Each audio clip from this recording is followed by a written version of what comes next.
Hello everyone, welcome to the Cooley Craft Corner.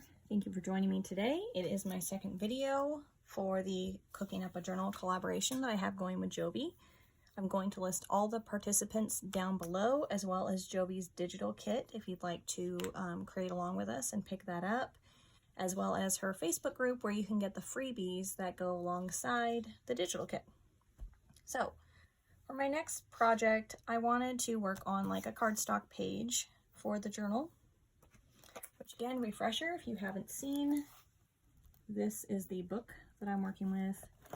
I'm not going with as much brown and yellow inside. I'm definitely focusing more on reds, some greens, aqua blue, yellow, that kind of tone. So speaking of this page here, this is a page from Jovi's digital kit as well as this one. So I was looking through my scrapbook paper, and this I felt like matched really well color-wise. I like the tone with this. I like how it's like a floral, kind of adds in something different.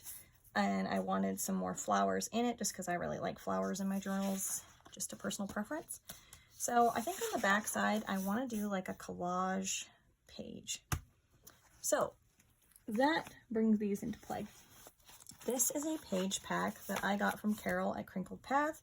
She sells these on the Maker's Market, so I'm going to link her Maker's Market listing down below if you want to pick up some pages of 50s and 60s recipe pages, which I think are great for making fodder and adding some different tones and things if this is not something that you naturally have in your stash of crafting items.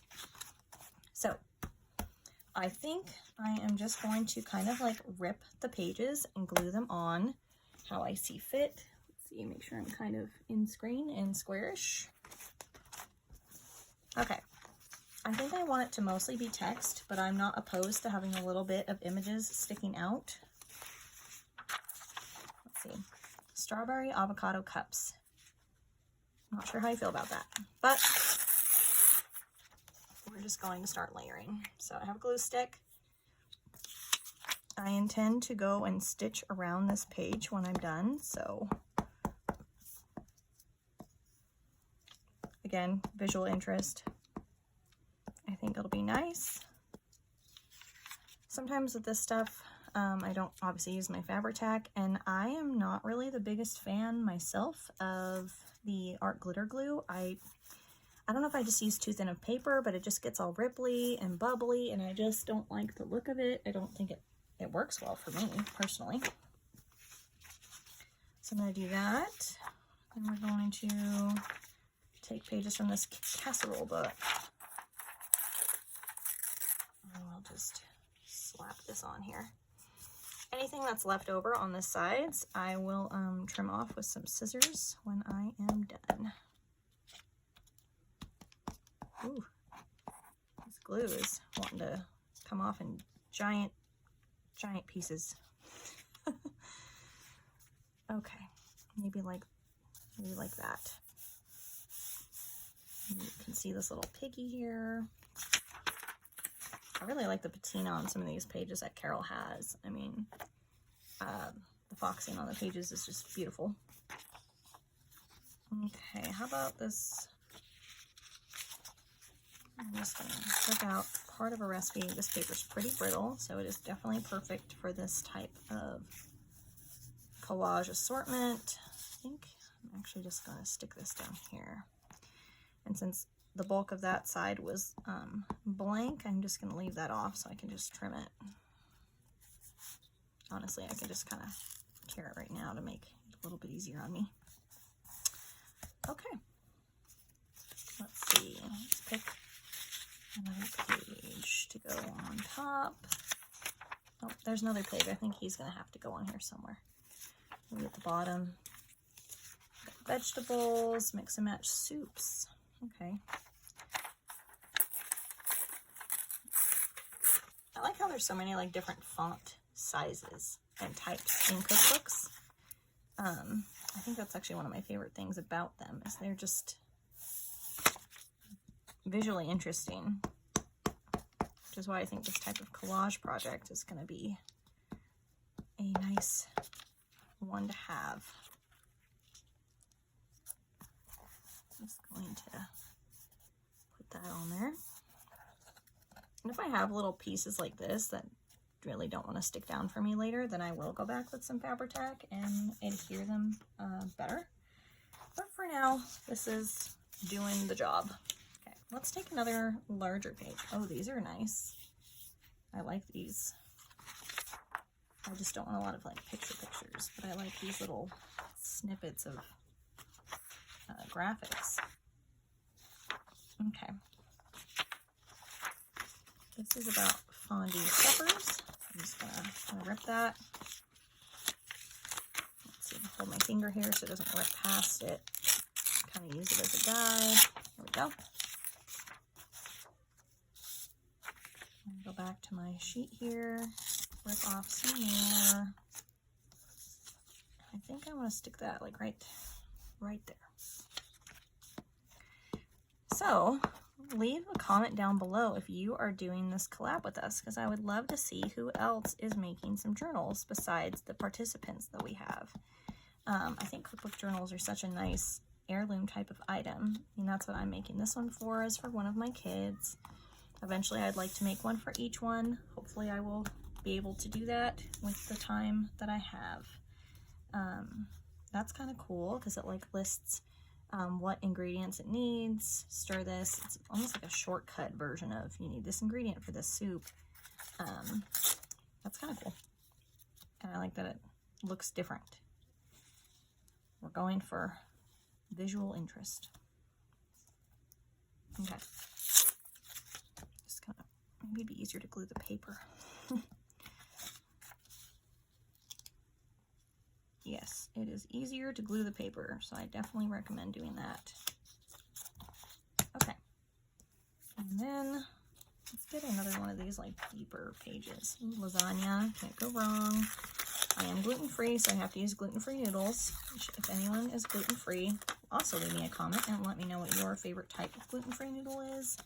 I think mine is either the Jovi brand or the Tinkiata brand. I think that's how you pronounce those.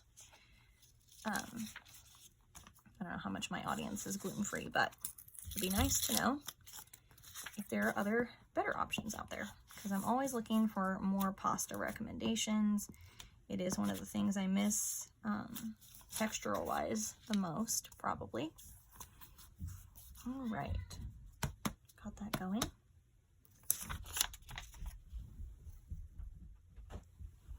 Okay, let's see here.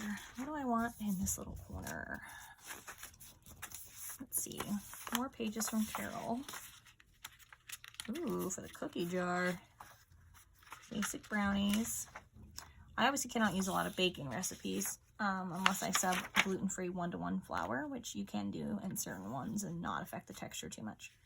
No bake brownies. I think I'm just going to have this little bit with the blue font on here because I think that would be kind of nice. Let's see. Let's just glue this down to give me a fill-in for this spot. And then I'm going to put this no-bake brownie recipe. Whoops. Or not recipe. I mean, it is, but I don't know if it's the whole thing since I just ripped a tiny bit. Okay. There we go. All right.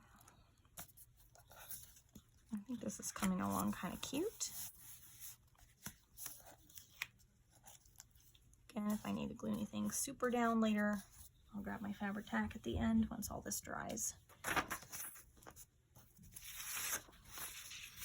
Okay, let's see. I like the color on this paper. Planning for a crowd. That's my family. For those of you who don't know, I have 5 kids. Sometimes they have their friends over, so sometimes I feel like I really am cooking for a crowd, you know, because teenage boys can eat a lot. Not even just teenage boys. My 4-year-old eats a lot, honestly. Okay, I'm just going to do that. I like that it's kind of a mid-tone. It's not as light as some of these, but it's not as dark as that. And it has a little bit of info there. So I'm just gonna layer on some more glue. Also, what is your favorite kind of glue stick? I bought these in bulk for my kids, the Elmer's glue, and it works fine. You know, I don't have a lot of complaints, but I'm sure there's some glues out there. I think, what is the other popular one? Avery, maybe? I think it's the one that Meg from Chasing Retro uses. I want to say it begins with an A or an E. Okay. So we are filling up most of our page now, which is wonderful. I think, oh, I wanted that other pig right here. So I think I'm going to stick him right here to give some, you know, symmetry, asymmetrical symmetry on the other side. Because he's really cute. He's got to make the cut on the page. So I'm just going to layer up some glue.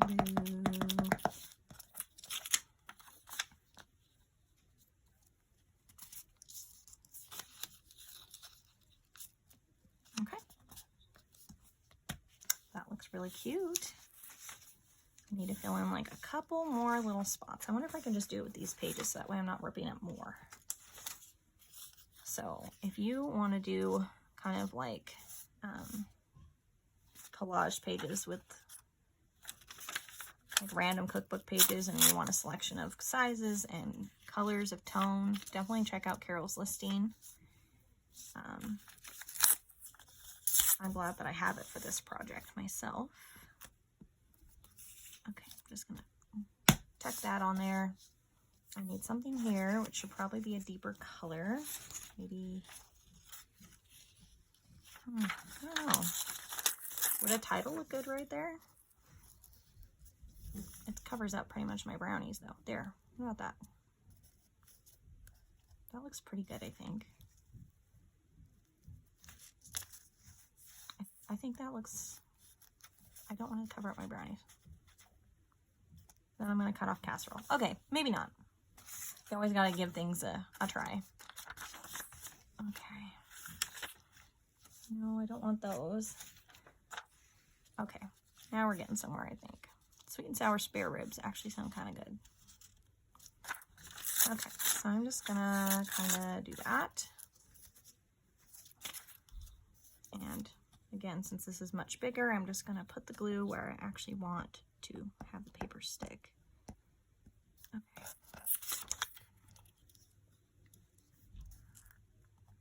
There we go. And I don't mind if it doesn't, you know, go all the way over there. It's fine. Just gonna put some glue, stick it down. I just have this one tiny corner, which could probably just be something like that. It's facing a different, oh no, it's facing the same direction. How about we flip it? Like, no, let's see. I'm being indecisive, guys. Okay. There. I like that the font is going a different direction. It's kind of what I wanted. But I also don't want to cover up much of that pig because I think he's cute and I want to be able to see him. Alrighty. So this is the page. I'm going to let this dry and then I will trim around it and sew and come back and show you the final result. All right, I trimmed the edges and I did a zigzag stitch along 3 sides. That way I can punch the holes on this side and put it in the journal. But I just wanted to show you guys how it ended up turning out. I think it looks really cute. I did Fabri-Tac down a few little corners, you know, just to further secure them. Anyways, thanks for joining me in today's video, and check out Jennifer from Scrapbook and Memories video tomorrow. Bye, guys.